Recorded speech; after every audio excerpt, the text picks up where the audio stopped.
I am the director of Vancouver International South Asian Film Festival, one of the 7 film festivals to have come together to create this coalition. CoSAFF is the largest South Asian film festival created in response to the COVID-19 pandemic in the support of South Asian filmmakers and festivals inclusive to all South Asian voices around the world.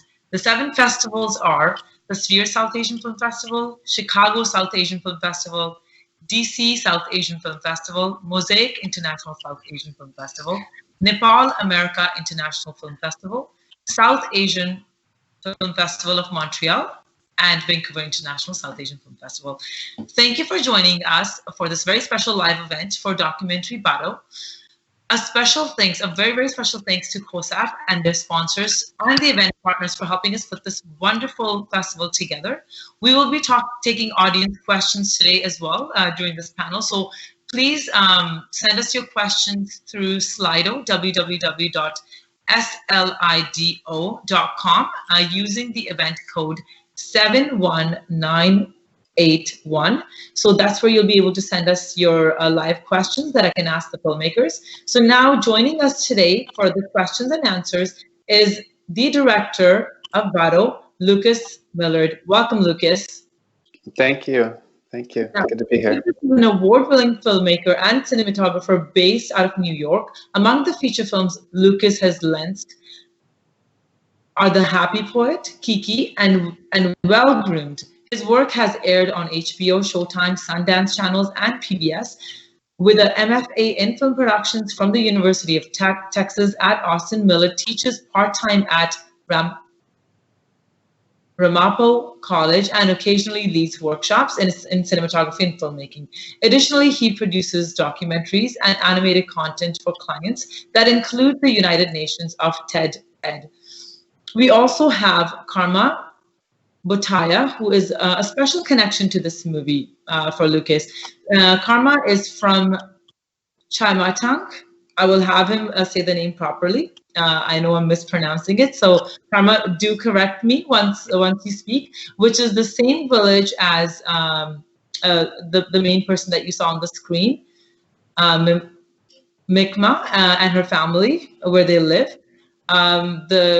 He runs a foundation there that's built a school and opened a daycare in the village, among other great initiatives. So welcome, Lucas and Karma. Thank you for joining us for the Q&As. I would just like to start off, like I was mentioning before, just tell us a little bit more about both of yourselves. So I'll start with Lucas first. Tell us, a little bit more about yourself that, the audience doesn't know yet. Of course, your passion for Nepal shows from the film itself, but tell us a little bit more about yourself. Yeah, sure. Thanks. Thank you, Mana. And thank you to everybody at CoSAFF for putting this festival together. It's an amazing accomplishment, and I'm really, really impressed with the quality and the breadth of content that you guys have been rolling out this week. So thank you. Yeah, to answer the question shortly, I mean, I guess the best way to answer it is to link it to the current this film. The region that the film explores, I first visited 20 years ago as a undergrad student when I was studying anthropology, and I spent a year in Nepal, living in Kathmandu with a host family, and spent it was an academic program, so I did research out in eastern Nepal and spent a good amount of time during that year going out to the Arun River Valley. Mm-hmm. And so I kind of fell in love with the Himalaya then, and over the years returned, every 5 or 10 years, just because, I don't know, I felt mm-hmm. a pull towards the Himalaya. And then as the co-director of this film, my wife, is not able to join us, actually, Kate Stryker, and I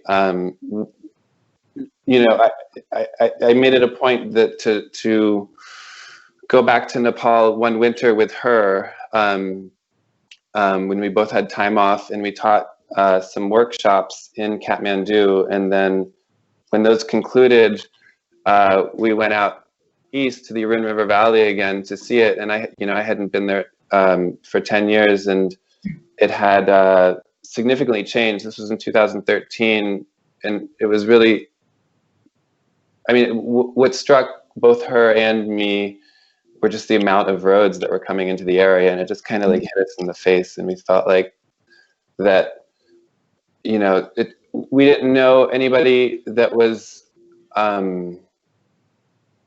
documenting what was happening at the time, and we thought it was important to, you know, we thought it was an intriguing subject to me because of my connection to the area, but plus because, I don't know, I felt like if things change, as things are changing throughout the country due to a lot of these infrastructure projects that are happening in the Himalaya, that there's always this kind of collective forgetting. So I just felt something inside me, some crazy bug said, you know, we needed to document what was going on. And at that time, I didn't know exactly what the scope of the film would be, just that it would be something dealing with the subject of roads in that area.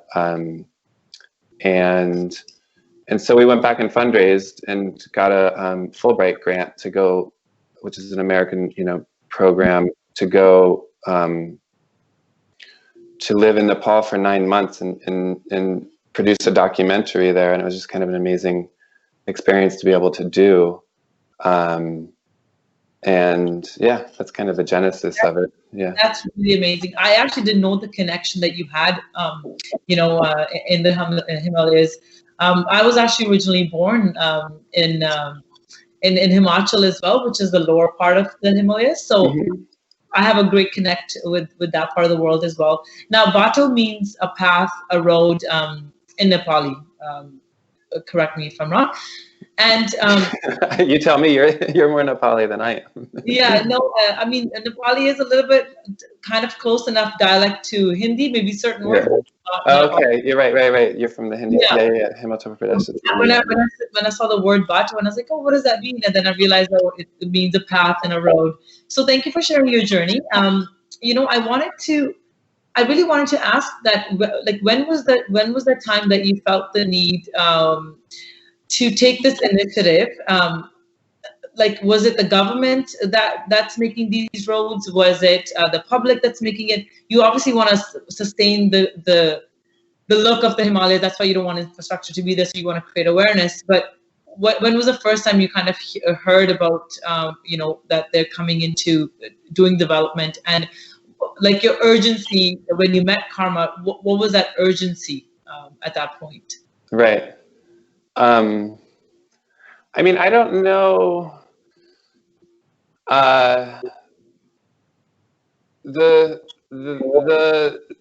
Basically, you know, from my perspective, which, you know, is necessarily an outsider, you know, as I do, you know, I grew up in Ohio, I've lived around the country, now I live in New York. And what struck me the most was that there was not only, I didn't really understand the apparatus of how it was working. I knew that there was a government, there's a branch of the government called the Department of Roads. Yeah. And so some of my initial research was looking into their tenders, what they call, you know, their call for contracts, or call for estimates for getting these road constructions. So I was aware that there was a concerted effort within the government to create roads, but I didn't really know. From what I saw, it was hard to discern how it was all happening, because it seemed like you know, there was one, you know, roads kind of like the rivers, and they would go up and then they would branch off and branch off and branch off. So it's hard to say who was doing what. But I think you know, I do have slightly, you know, from coming from where I do, you know, from a very developed corporatized country. I mean, part of the draw for me was that Nepal seemed to represent something that was a little bit of the antithesis of that. Especially in the villages, people tended to live a little bit more simply, you know, and to somebody coming from where I am, and I think it happens to a lot of people who travel to Nepal, is just there's something about that hand to mouth nature of living over there that appeals to us because it's so different and just a little bit more relaxed pace of life than what we're used to. So I think there was that. And then when you see the roads come, you say, uh-oh, okay, here it comes. Here comes the acceleration, right? Here comes time speeding up. People are going to be able to get around a lot faster than they used to. They're going to have a lot more access to goods than they used to. And, you know, when I was originally there in the 90s, I was studying porters, just taking, you know, pots and pans and water jugs up to the stores. You know, Coca-Cola was there. You know, it's not like globalization wasn't already happening, but everybody I would talk to said, oh, but where you come from, you know, everybody has a road going to their house. You can just drive straight to your house, everybody. You know, so there was already, you know, I think there's already this building awareness, like if we just could bring roads to our villages, things would become a lot better. And I understand that desire, and that's why, you know, we filmed the film the way we did, where we just let Meekma and her family travel, and we tried not to intrude, and just, you know, asked that, you know, can we please document you for this week that you're on this migration? Don't look into the camera, don't talk about us, and we'll just, you know, just kind of pretend we're not here. But of course, you know, we were there, so we were always there, and sometimes in close quarters as we were traveling, and I think, you know, the urgency was just to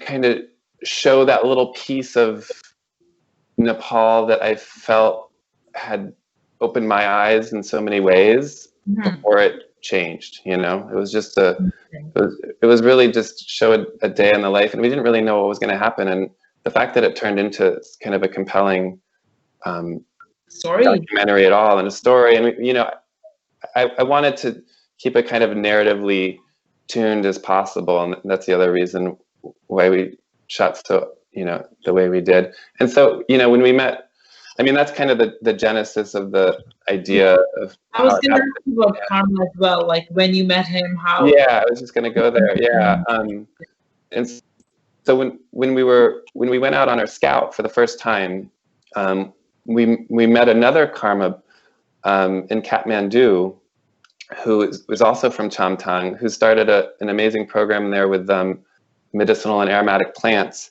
He works out of the Himalayan Institute, or he did at the time, and he introduced us. I mean, this is how the stories go, right? He introduced us to another young fellow who became a friend of ours, Rinjin, who took us up. You know, we kind of hired to take us up into Chamtang, and he introduced us to the area. And the whole time he went, all he would talk about is the different places. I mean, not all, but a lot of the conversation kept coming back to his memories of childhood, of going on this migration. And he talked about all the places he camped when he was a kid.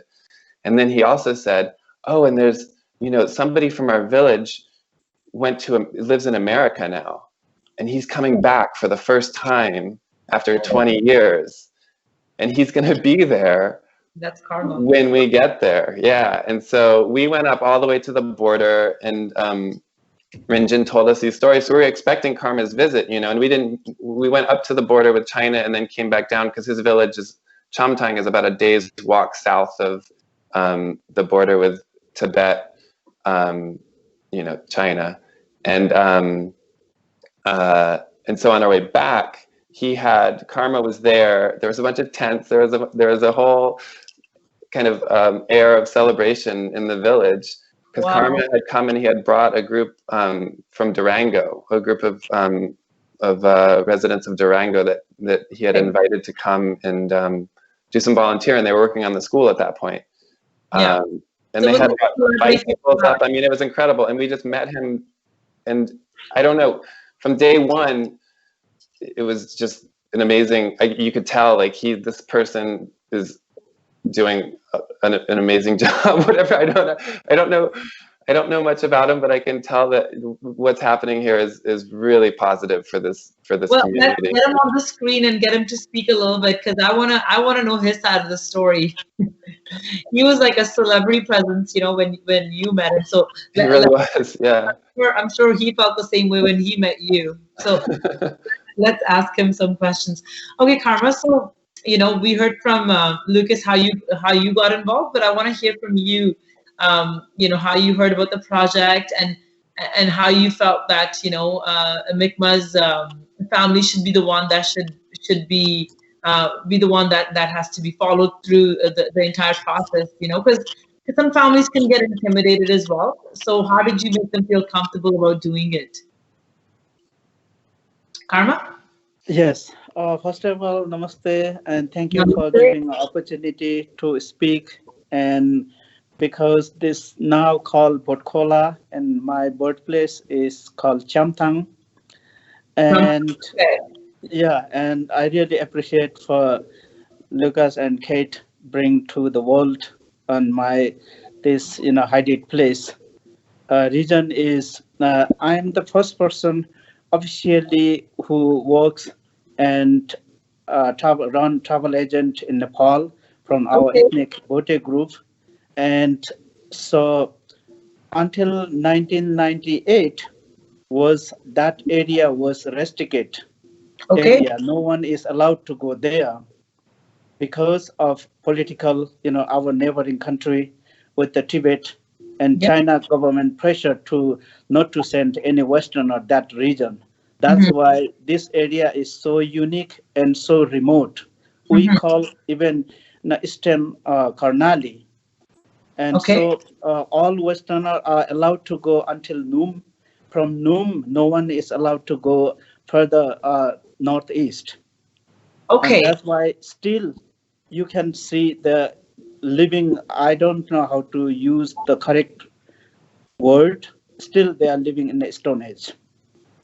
Yeah, and it feels like 2014, I was back after 25 years to my birthplace.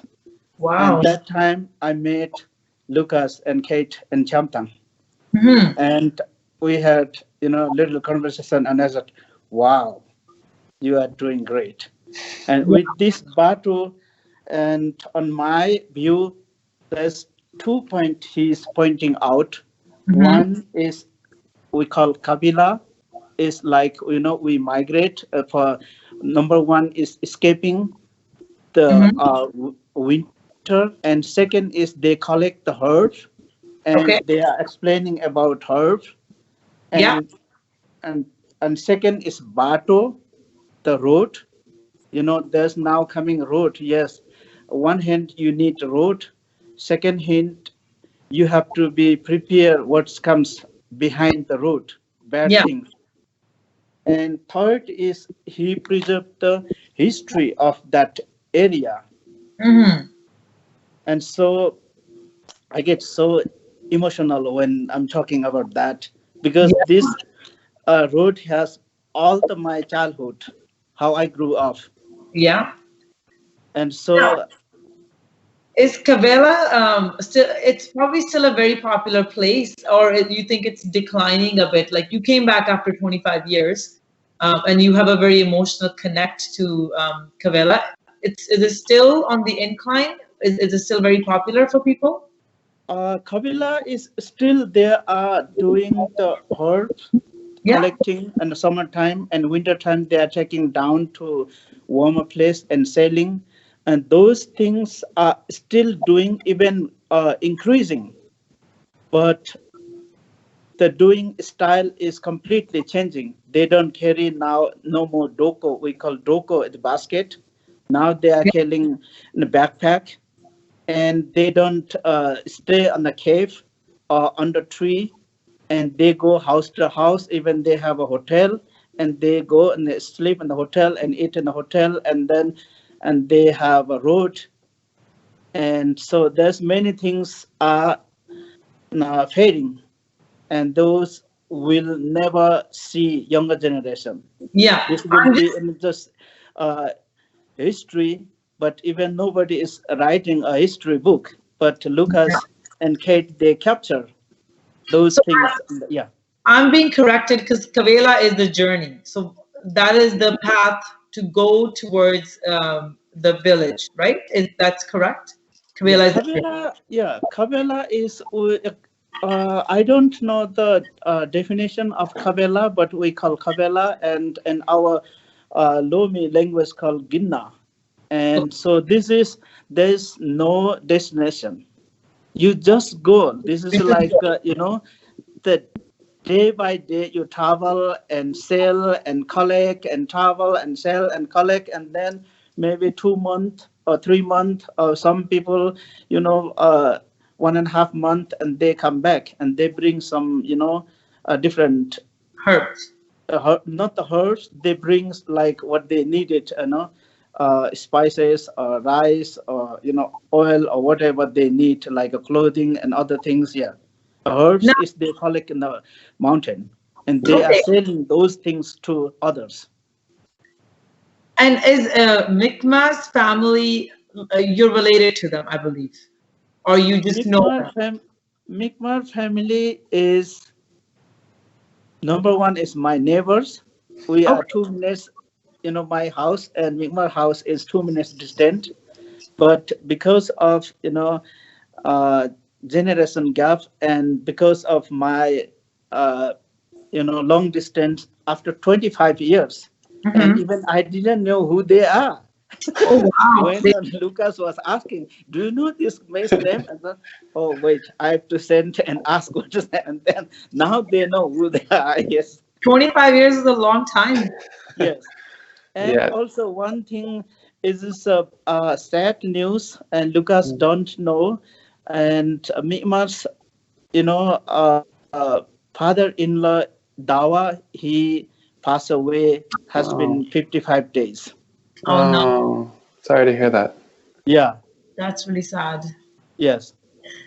When, like you were saying, the whole area, it feels like it's still behind, like we're still centuries behind just how they operate. And I know this too because I've gone to a place in Himachal, which is similar as well, because it doesn't have that growth factor. So the fact that you want to even document the roads being made, and you can tell they're struggling with the equipment they have, whether to put diesel in there, and so you can really see. Like my question was, how did you end up on the journey itself? How did you end up staying in like what was your location like when you were like sleeping somewhere, or like you had to hurdle in with everybody, I'm assuming. How was that experience for you, Lucas? And obviously Karma was with you at that point. So what was that experience like for you, Lucas? Yeah. Well, Karma and I actually never traveled together. We met in Chamtang, and then we've just kept in touch and spoken since then. I worked with a few people in the village to help me orchestrate connections to Mi'kmaq and her family. But Karma wasn't part of that. Really, our relationship, I'll answer your question, Manu, but I just wanted to make clear, the relationship that Karma and I have forged is that he runs a foundation right now that gives a lot back to that community called the Karma Jamu Foundation out of Durango, which is where, if I'm allowed to say, Karma runs a restaurant called the Himalayan Kitchen, which I heard is delicious. We've sent some friends, and actually my sister-in-law has been there, but I have yet to go myself. But so this relationship that we forged has really come together after the movie. Karma was really helpful in helping me get my final translations done, because the language, there's not very many people that speak it in America. There's maybe you can count the people on your hand, if that many that speak the language that are even available here. So Karma was really helpful with that. As far as traveling on the road, I mean, we kind of embraced the same, without knowing it, the same attitude as the Kavala of just going until we had to stop and then finding a place. We stayed at a lot of little tea houses along the way. different accommodations. We never got into the situation where we got stuck somewhere. I mean, the most remote is on the way to the border. There's a little, there's just it's in a pasture. It's kind of like a goat pasture. There's some zoe there, which are those half yak, half cow. Okay. And they put them out to pasture there. It's just a little patch cut in the middle of the jungle. And we stayed there. I mean, that was probably the most roughing we did, which is, I mean, you're in a little tea shop, so they, you know, there's beer available, which which helped us out on hard nights. Yeah. But yeah, I mean, we just kind of, and then because we went up and down the route a few times, we would stay at the same places over and over again, and they got to know us a little bit there. And yeah, and then when we got to the village, we actually stayed, the person that we were traveling with initially, we ended up staying with his family, and then every time we went back, we stayed with his family in the village. And that was, you know, the village is small, so everybody's almost a neighbor. I don't know how many people there are exactly, but I would guess 100, 200 at the most. I'm not sure. Karma would know. They know each other. So yeah. I mean, I saw your journey when you were filming. I can only imagine how much gear you had to, you know, lug around with you. And those are some like really hard, I will say the right word because India uses it as trek, right? When you're trekking, you're saying hiking. So, I mean, that was very challenging on its own. What was one of the most, like, you know, when you're like on a high ground, what was one of the most fascinating areas for you to shoot? Because I saw a lot of them, but, you know, particular one. Yeah, it's hard to say. I think the most striking area that we traveled along there was right when, most people, like when they're in Kavila, when they're traveling, they cross the river and they go up. They go the most kind of direct way. But when we went the first time, we just followed the river and we didn't cross it. We stayed on one side of the river the whole way. And so when you do that, what happens is you end up traversing this incredibly steep part of the valley that's known for red panda. I did see the back of a red panda there, which was really cool. And there's villages above you, and there's fields up there, but you're just in this. It's literally, I mean, you see the shot. There's a shot of it in our film. It's the first kind of big landscape shot you see in the film. Not the first, sorry, the second big landscape. Just before the title, there's this shot of, you see this little tiny footpath going across this. It looks like a cliff. I mean, that area was so incredibly striking, and I wish Kate was here. And she wanted to be here, and she sends her greetings to everybody. But she thinks that I heard it too. There was like this, rah! And she thinks she saw Bigfoot. Like she seriously thinks she saw. I don't know what it was, but there was something. And I saw the tree. The tree did shake. I don't know. It could have been a monkey of some sort. I have no idea. But it was just an awe-inspiring landscape to see. Yeah. And, you know, and then you get to the edge of it and you cross around, and there's a group of 3 or 4 chortens, you know, like all the stones stacked up from who knows how many generations ago. I mean, it looks old. So when, you know, you feel this kind of pull of nature and then this pull of this kind of history. I think that's where you really feel you're like immersed in the nature. Like you feel like you're just part of it. Like sometimes as humans, we're like, oh yeah, nature is there, it's great. But like when you go there, you're like, no, wait, I'm part of this. This is who I am, right? So I think I felt like that before when I've gone to those mountains. So I'm sure you had a similar kind of moment. Now, just to go back to the shooting, how many days did it take you to shoot the film altogether?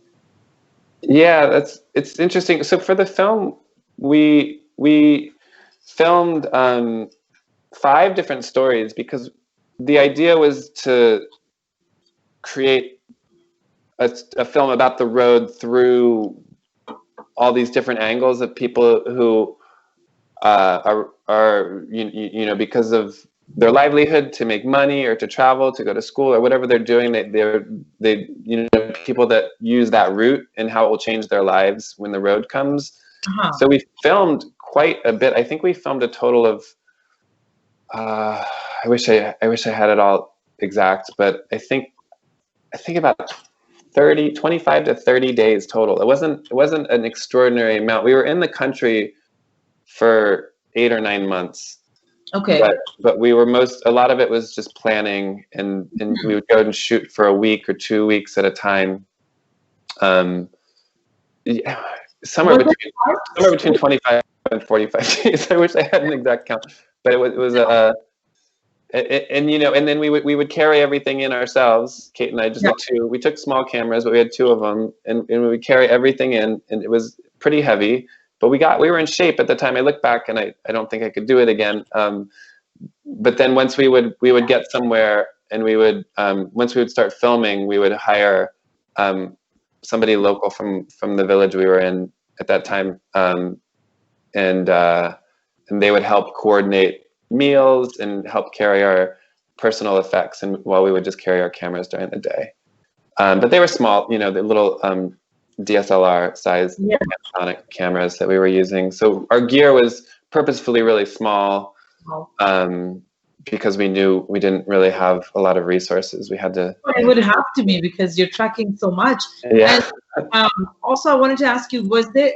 You tend to take so much footage, right? When we're shooting, was there parts that you had kind of decided not to put in there, or was it a big chunk, or? There was a lot that we wanted to include that didn't make it. In particular, there was one story of a teenager from Karma's village, from Chamtang, who took a day hike to go to the border to get some fertilizers and some soaps and things from China, from across the border, because the markets bring, you know, a lot of chemicals that are, you know, the villages rely on for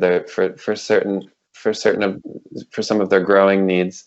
And so it was this, I feel like it works as a short piece. So I always telegraph it into the world, like, somebody make me cut it together as a story, because it's really a charming story where she goes up, she intersects with the road construction crew. She spends a lot of time watching the machines, and she actually talks with the crew. And then she goes down and she gets a little bit bullied by the police for not having her identification card.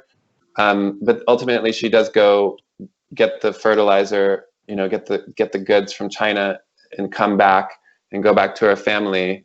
And it's just a sweet little story of the 16-year-old who has to, you know, leave school. It's a school day. You know, she's the middle daughter in a family of 7 kids. And so she sacrifices a lot for her family. And you hear her talking about this and her struggles as she's going on this day trip.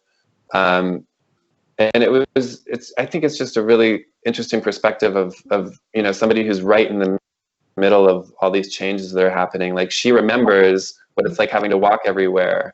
You know, now she's 20 years old. She may, you know, be driving anywhere. Walking might not be as, you know, as required of an activity as it was before. And traveling with her was impossible. She's so fast.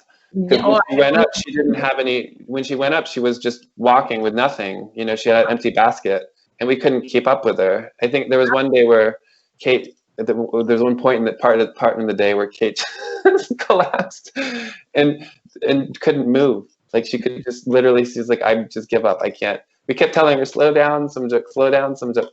But you know,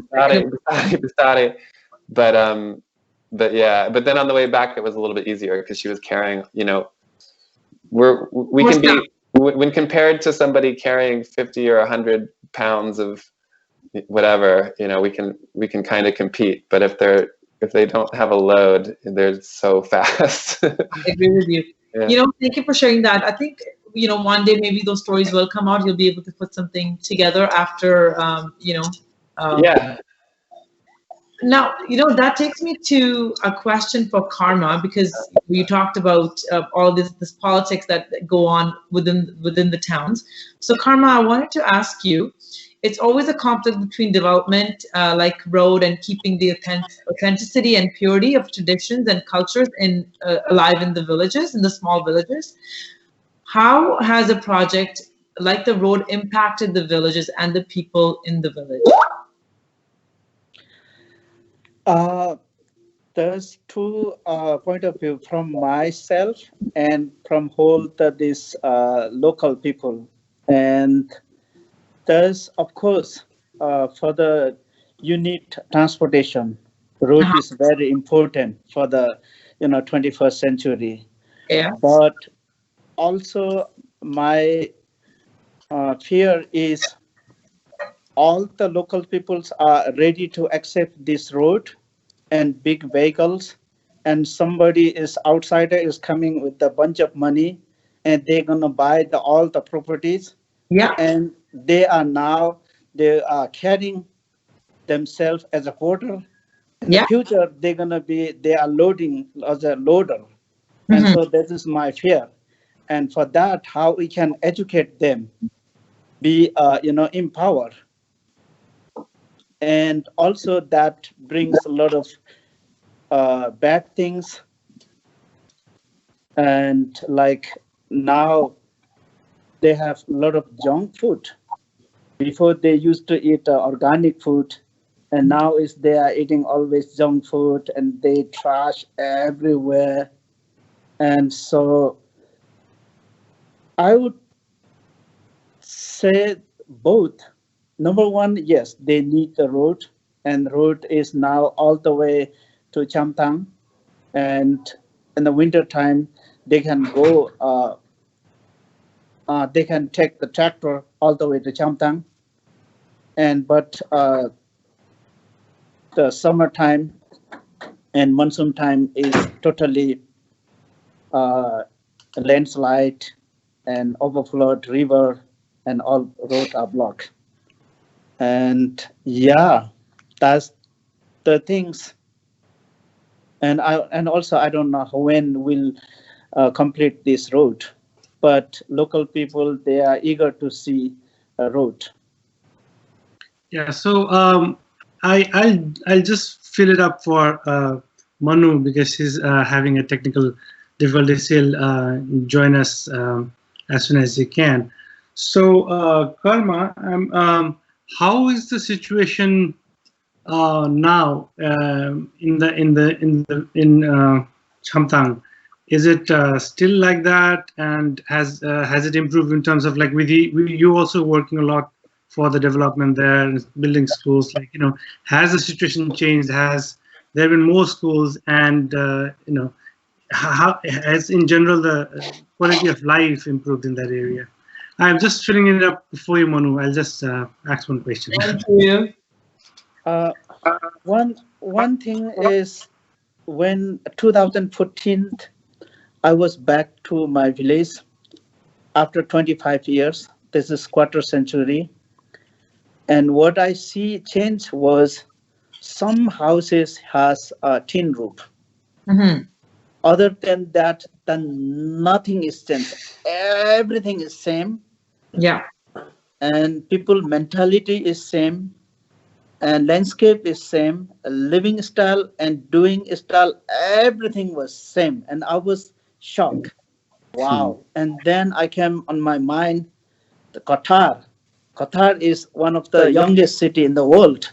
Wow. After 25 days, developed so fast. But my village is that nothing is changed.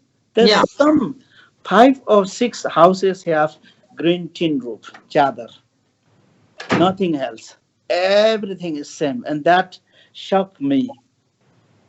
And also what I learned from my experience is we need to educate how we can change that mentality. I'm going to talk in Nepali.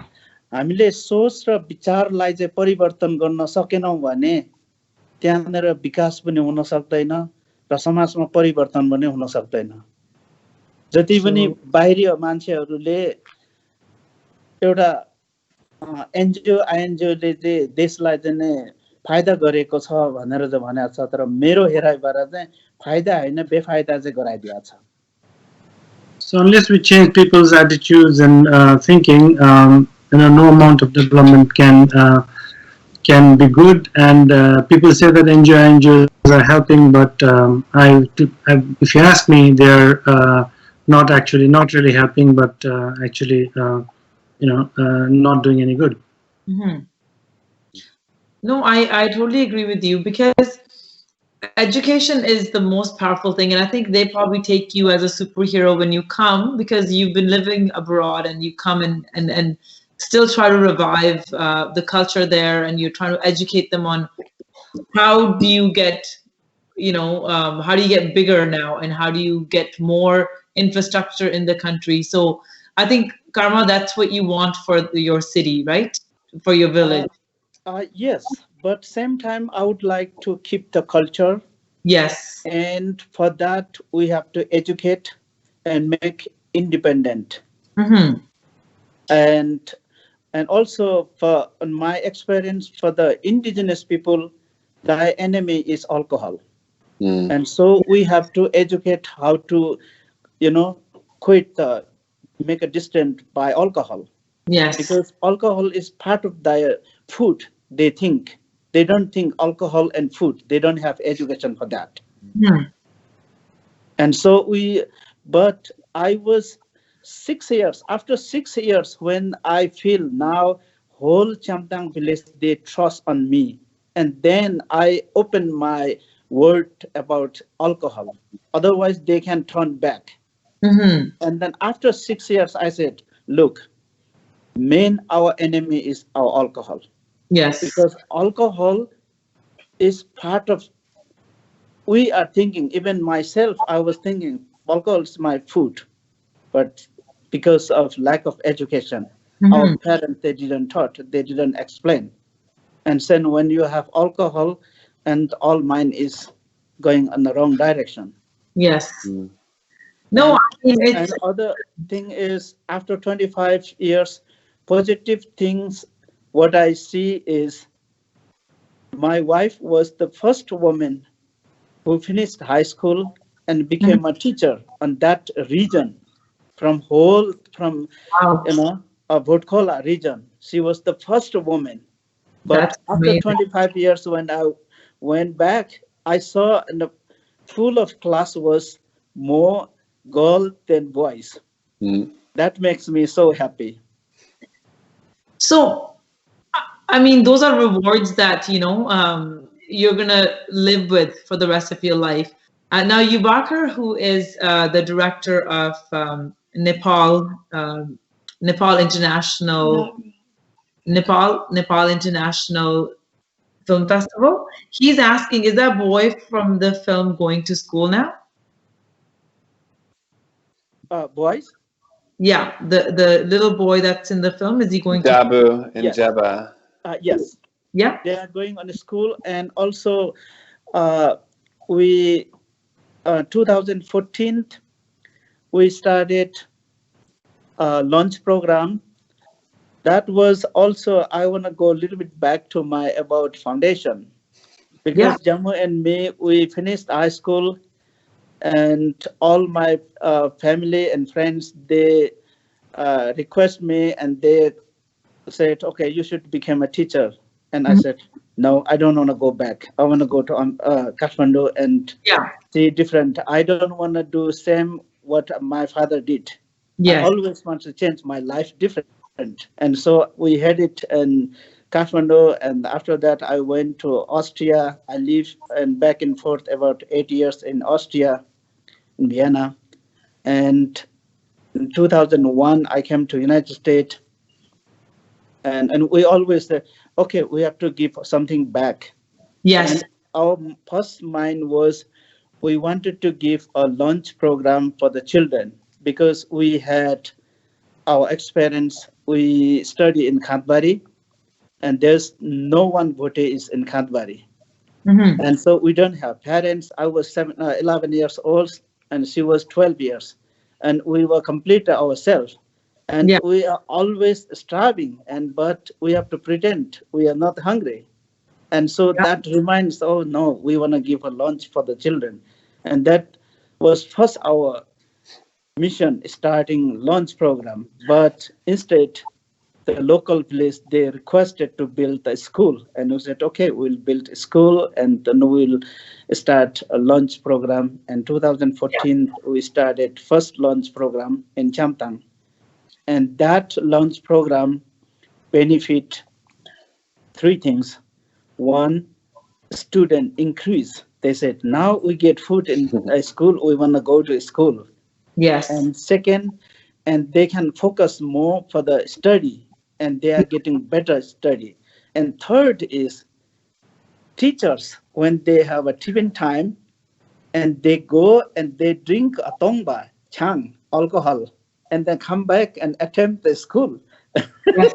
They No, are teaching thank you for with the all the, thank you for all the work that you're doing, especially with the lunch program, because you know kids will go hungry if they don't have food at home. So we really appreciate all your work that you're doing with the organization. I just want to say we have about 10-15 minutes, so I want to go through all the audience questions. So I'll ask my next question to Lucas quickly. Lucas, did you have a stage, did you have to, this is from anonymous, one of our viewers that's watching. It's a question from them. Did you have to stage any sequences because you missed on capturing it candidly? Like you missed it and you had to stage it? I understand. No, we actually didn't know exactly what we had until the edit.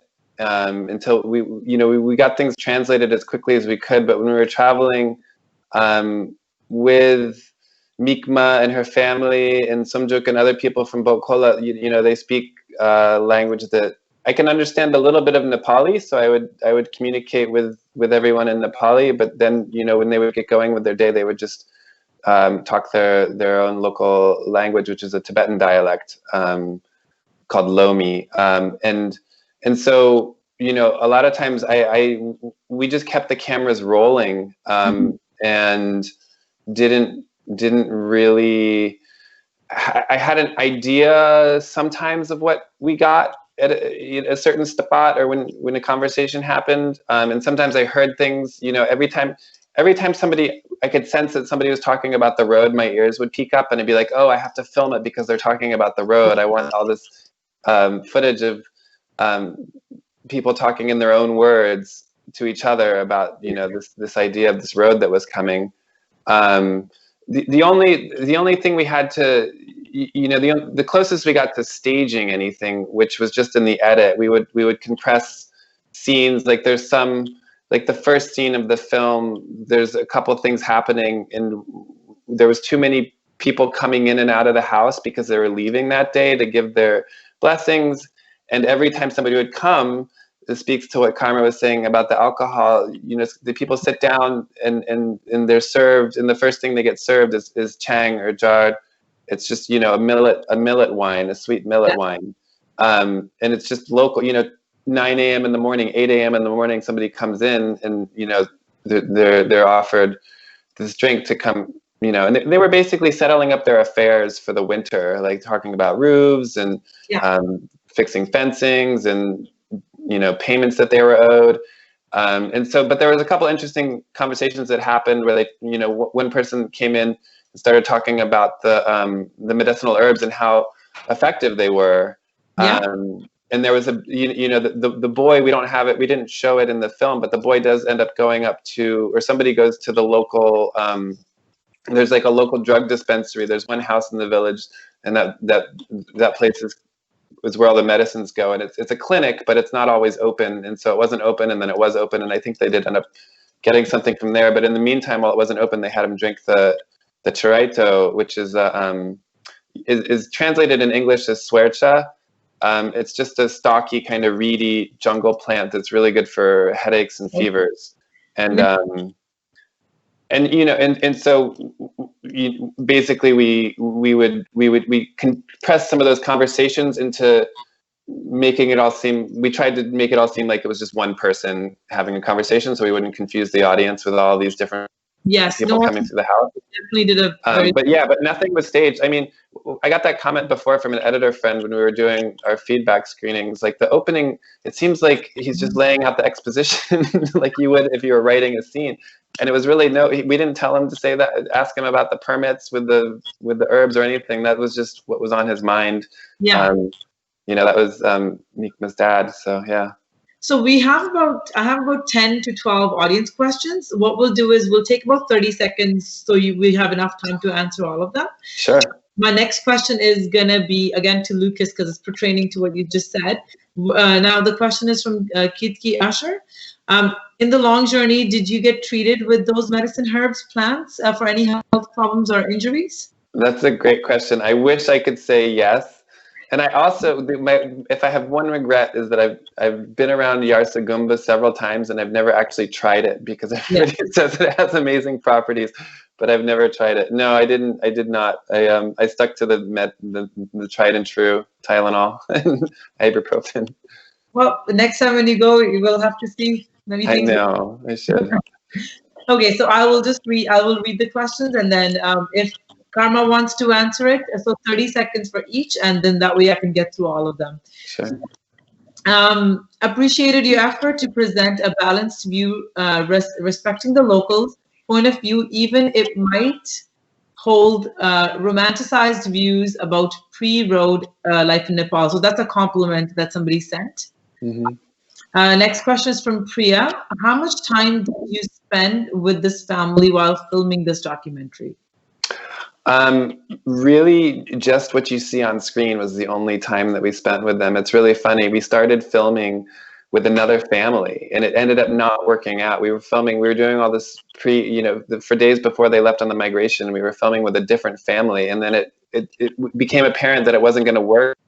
Like the on-screen chemistry just wasn't going to work for a storytelling perspective, for doing a documentary. So the day before they left, we asked our friend who was helping us, our local coordinator, Guru, to see if they could ask the other family, because we had two women that we had asked, and they both were going with their families, and they were both leaving on the same day. And we went with one, and it didn't work out. And then we switched to Meekma and her family, and we really I had met her once before that in a field, and maybe seen her one other time, and they agreed, and that what you see in the morning is the first time that we started filming with them. It's like the opening of our film is kind of, the chocolate beer, and you can see her laugh, and she's laughing hysterically, like she was just having so much fun. Like it was so beautifully captured. Yeah, they're great. I'll go to the next question. Kitki Parekh. Is Nepal falling into debt trap by signing a BRI contract, or it's going to be beneficial to the economy and improve quality of life for people? Maybe Karma can Karma answer that question a bit. I will repeat it for Karma. Karma, do you want me to repeat the question? Yeah, please. Okay, so in Nepal, is Nepal falling into debt trap by signing BRI contract, or is it going to be beneficial to economy and improve quality of life for people? What is BNI? BRI contract. It must be something that our audience knows. I think they're referring to the Belt and Road Initiative, which is a big. It's a big plan that the Chinese government has put together. It's kind of it's a long-term plan that they revisit with their 5-year plans, and it's for massive scale global infrastructure improvement. And where Nepal falls into it is that China is looking for quick overland routes from mainland China to India, to the ports, basically. And so the debt, I don't know. I wish I could answer that more fully, but it is a big consideration and a big reason that the global economic forces are coming together to build this road. I mean, right now, as you see in the movie, it's the Nepal government that's largely issuing the contracts, but then because even today, there's still carving out the track. They're still excavating where the track is going to be. And from my understanding, and Karma, you can correct me if I'm wrong, is that once the track is built, then investments can come in, typically can and may come in from both India and China, and that's where the debt might accumulate. Yeah, but I don't know beyond that. I'll do this quickly. I'll bring on Yubakar just to come on. Just to come on, he's the director of Nepal America International Film Festival. So Yubakar, if you can translate for Karma, and that way we can get an answer from his perspective as well, would be awesome. Okay. So am I speaking in Nepali? Yeah. Yeah. Whatever you're comfortable. Okay. So I will try to speak in English. So this route, of course, that local people has a lot of expectation, but that will not fulfill local people's expectation. This will only benefit either China or India. And because this route is somehow, on my view, there's nothing is international standard. This is just corrupt government is doing, because so many roads are, how to say, there's turning, too much turning, which is unnecessarily they put. And they are talking, oh, this gonna run 18-wheeler truck, but there's only, you can drive maybe 4-wheel Jeep. And this is just, on my view, it's just talk, hot water talking, and then local people will not benefit. Because like in Nepal, is they have to develop road which is, small but straight and connect one village to other village. And they should try to educate what they are growing locally and try to market in China or India or lower place, and not talking a highway, big road and running 18-wheelers. And that means this will be just the intersection point. And they will be just loader, as I told you before, they will be just loader. They will be not owning ownership, or they will not make money benefit or anything. Even they will, some place will be even more isolated. Yeah. No, I agree with you. I mean, it has to be in a way where it connects the communities, and then, enhance them, instead of just making a long highway that's a connector between India and China. Yeah. And because I have seen many in Europe, Switzerland, Austria, Germany, they have in a mountain, and they have, the road is connected to one village to other village. And between they have an Autobahn highway, and this just connect with the software. And then but in Nepal there's nothing is planned, and there's and local people, they don't have education, and they think they can benefit, and so they play even more dirty games there to make it turning on a twist wrong other side. And so there's so many things. I get so headache when I saw those track, Well, you tell those boys are working really hard to break the ground, and if those bigger countries are going to take advantage of that, then that might not be in their favor at this point, which can create more problems. I'll go to our next question. Vicky asks, what do you hope audiences in the West take away from such a story that seems to be so distant from our ways of living here? So either Karma or Lucas can answer this, or both.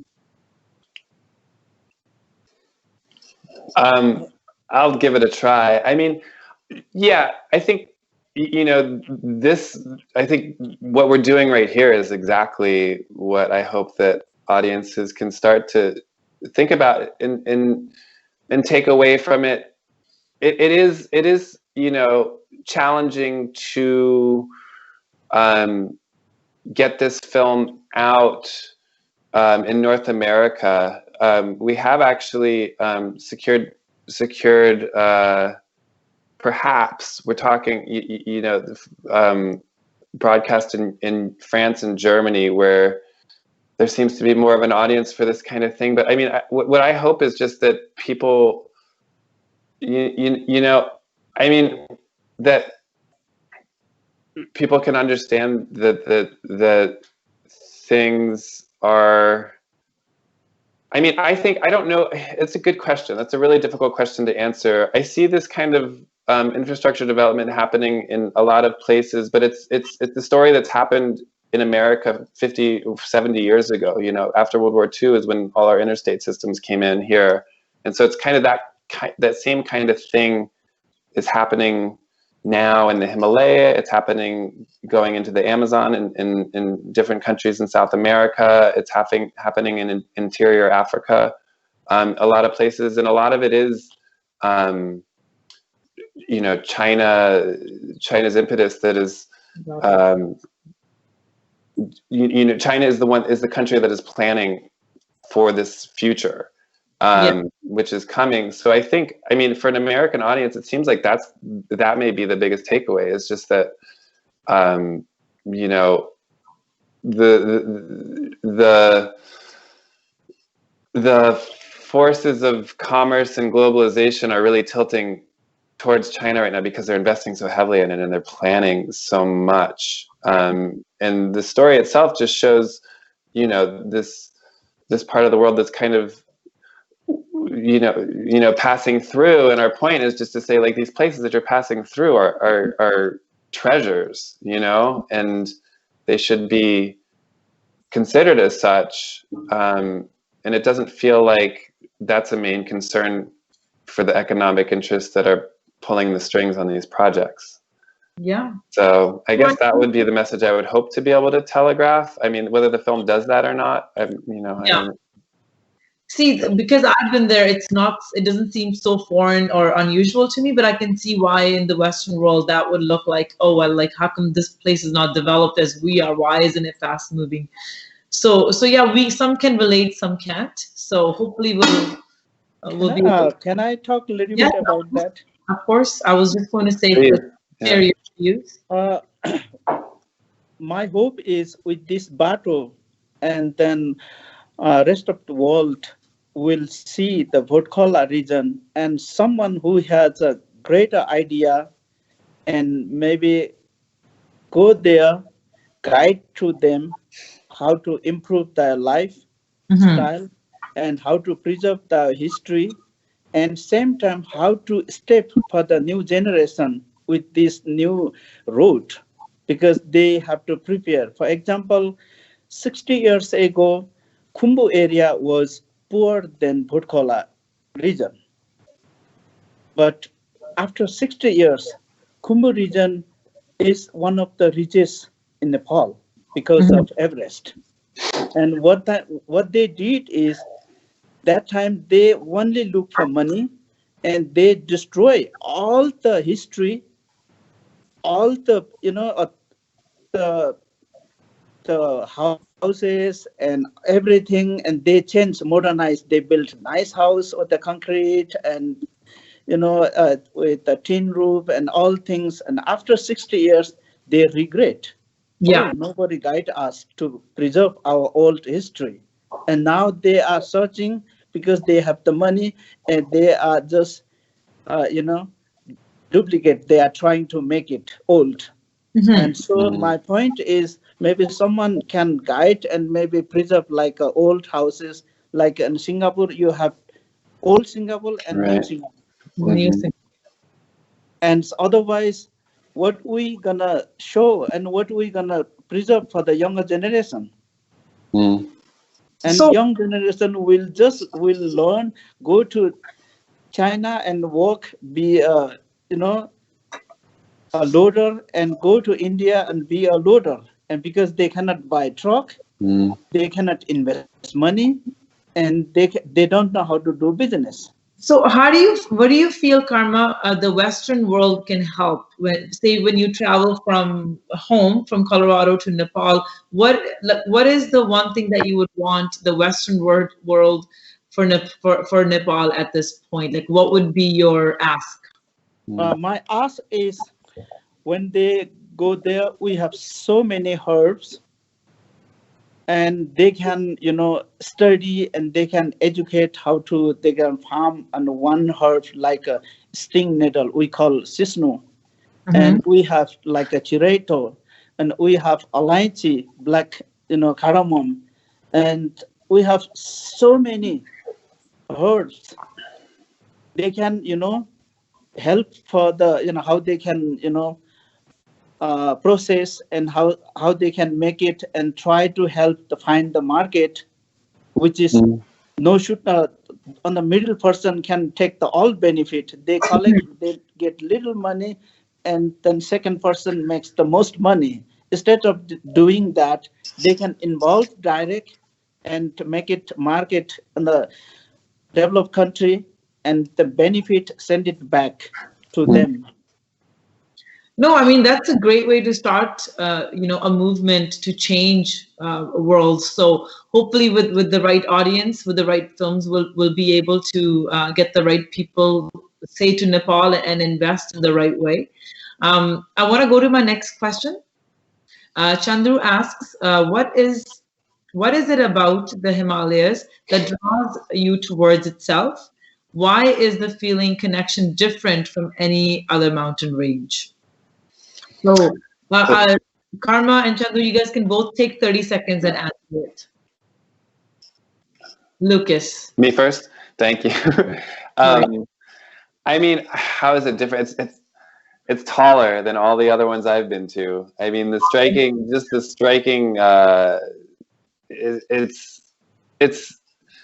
it's hard to compare. I mean, it's the Rocky Mountains. It's if you stacked two of the Rocky Mountains on top of each other, then you have the Himalaya, and it's also it's geologically the youngest mountain range in the world too, which I think is really interesting. And I think one of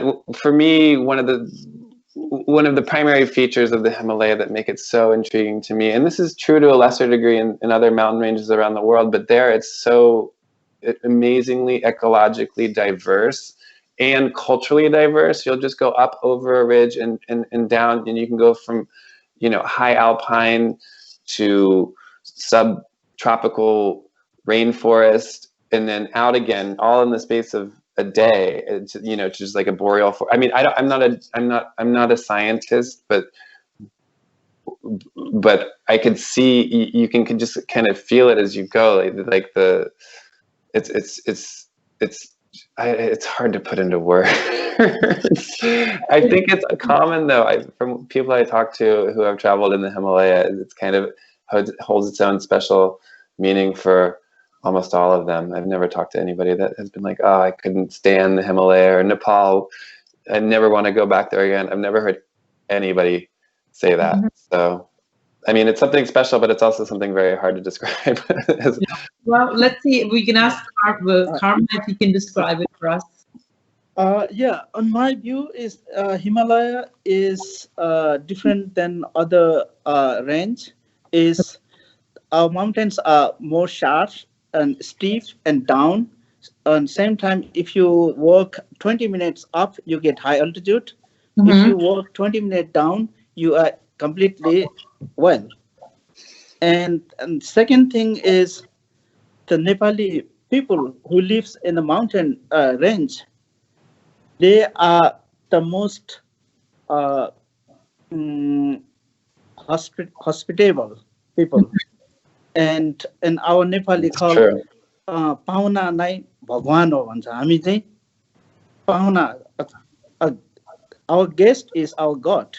And so we always respect. And then only one ethnic and area who worries always for guest is Bhotia.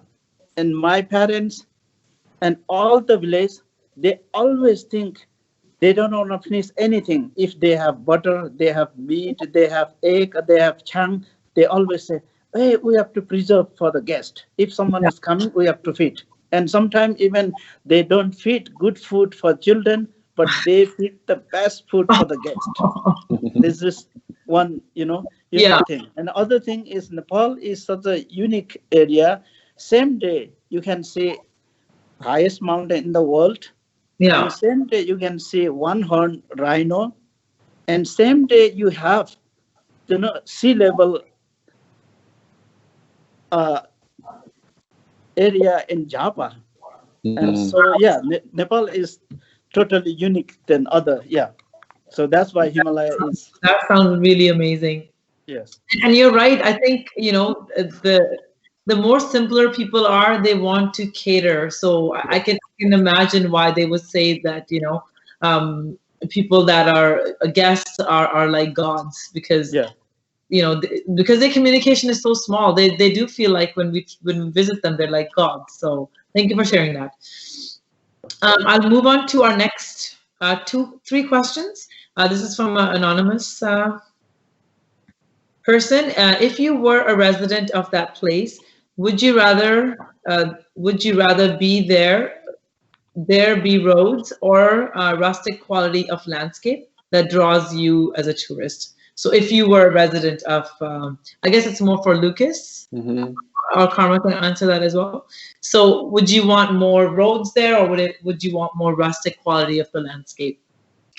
It's hard. It's always hard to put myself in somebody else's shoes, but I would think that I would probably be similar to, almost pretty much everybody we met along this journey, is that they sincerely want roads, and it's an understandable want, because nobody, if you have a family member that gets really sick and they're too sick to be carried out to the nearest hospital, which by the way is getting closer. There's hospitals coming up the valley now, which are, it's amazing to see. There's one in Newman, there's one in Hatia, that were under construction at the time that we were there. I don't have an update as far as what the state of them is now, but if you have those choices, you of course you want the road. It's gonna, Yes.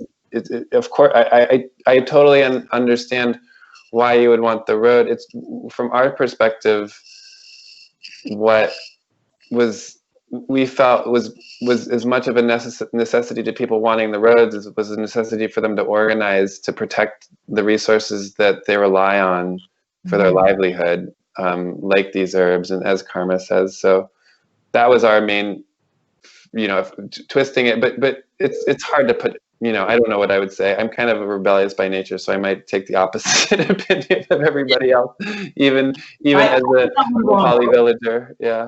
I would want both. I would want the road. Know, right? It's hard, yeah. What about you, Karma? Yes. I mean, you live there, so. Yeah, definitely we need the transportation. Yes. But they have to research more on the local and villager, and also they have to preserve the nature and make sure everything is correctly. And if we could balance, and they need the transportation. There's no question. Now, I will ask the last question. We have about 5 minutes. We're going to wrap it up in about 5 minutes. So I'll ask one more question. Rajam asks, with the road completed, is their journey easier now? Let's say yes. Yes. Because one thing is, I was trying to take as much as, a volunteer from America to my village.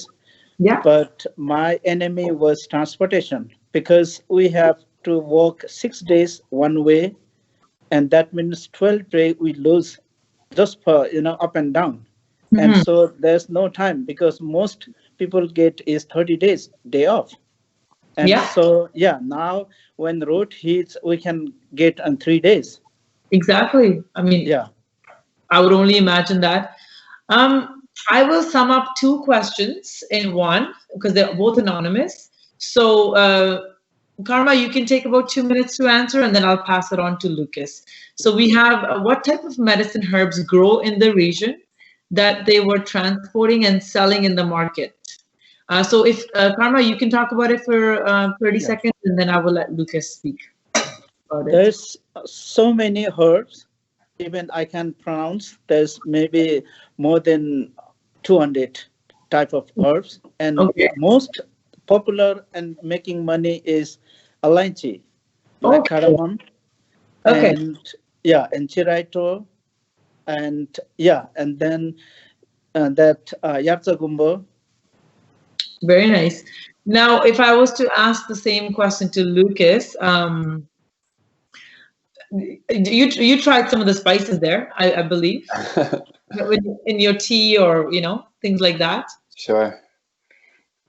Yeah, I mean, so I don't.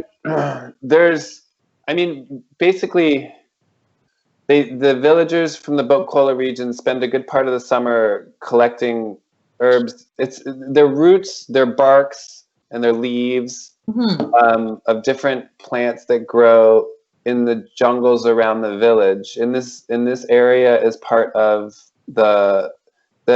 according to the maps and the boundaries that have been drawn, this area is what they call the buffer zone of the Makalu Baran National Park, which is has been well studied and researched both by Nepali scholars and by international scholars to be an incredibly unique zone for biodiversity, where there are, in particular, the Barun River Valley. The Barun River is where you see them bathing at the festival halfway through their journey. And I don't have the exact statistics, but how it's been described to me by people who are much more well versed in the research is that these plants don't grow in many places outside of the Himalaya, and there may be some species that are completely unique and don't grow anywhere outside of the valley. So I can't give you an exact rundown of how many herbs they were traveling with, but they do have proven medicinal properties, and they're highly sought on markets, especially in Chinese medicine. And a lot of the people from the village would either go down to the Terai, which is the flatlands of southern Nepal, and sell these herbs in markets there, or some would travel across into India and sell it directly to traders. My question for Karma is that now that the road and maybe the access to China is opening up in the north, is there talk in the village of doing a gavala in the other direction and maybe trying to open up a market in that direction to sell the herbs north? Yeah, already they are doing, because this is just 1 day hike, and they get even better price and easier to access, and then language is same, and they don't have problem. So this is already doing, and even now, opposite. Before, the Tibet side, China side, people are coming for winter to work on our village, but now our people are going to labor, day labor to China side, because the currency is bigger and they make much more money, and so Yubakar just mentioned now that these herbs are only found in areas like Tibet and Nepal, the ones that both of you are mentioning. So I can only imagine why, Chinese want all of those herbs coming to them and vice versa. So, Nepal is a place of wealth and what we would call as gold, I know we're running a really, really tight on time. I would love to just sit here and chat about Nepal so much more to get knowledge so I can come and visit. I just want to ask both of you to give your last remarks, anything that you want the audience to know, if you have projects that are coming up, and then we'll wrap it up with that. So Karma and then Lucas. So myself, I run as a restaurant here, and I have 2 gift shops, and I do the foundation called Karma and Bhotia Foundation, and that foundation is probably, I would not say 100%, probably the first NGO who doesn't take any salary, and all are working as a volunteer. My administration cost is 0. And what I collect all money from here, what I give all my money is trying to give 99% to service. Wow. And so who is supporting for Karma and Jammu Bhotia Foundation, your money will go, I would not say 100%, 99% will go to service. And that's guarantee. And this is, I would like to be an example. And that's why I have little against INGO, is because Nepal government should control. Because most of INGO, I would not say all, most of INGO are making for themselves as a job. They take the all job salary and travel expenses and everything, and they spend maybe 10%, and 90% is money is loose. Yes.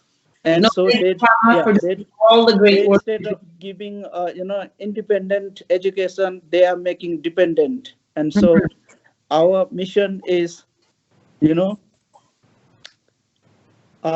to give a fish, but how to fishing. We are trying to teach this. No, we will definitely, once we promote this this particular piece, we will mention that and also give you a website and encourage people to go and support your organization. So thank you so much for being with us. And I'll pass it on to Lucas for your last comments. Sure. I just thank you, Manu, and thank you everybody at the festivals, Yubakar, Ketki, and everybody that's been that's made this all possible. If people want to reach out and get in touch with us, you can always find us through our website. There's a contact form there. That's baatofilm.com, BAATOFILM.com. We'd love to hear from anyone and everyone, and thanks for watching. We're playing, a few more days at CoSAFF, and then we're playing next at the Austin Film Festival, which is also virtual, at the end of the month, the end of October. So join us there if you can. And yeah, that's it. Thank you so much for being with us. It's so awesome, interviewing both of you. And thank you, Yubakar, for coming in and rescuing me like always. So thank you again, and we will watch this piece on the website soon. You guys have a great night. Ciao. Thank you So much. Namaste. Namaste. Bye.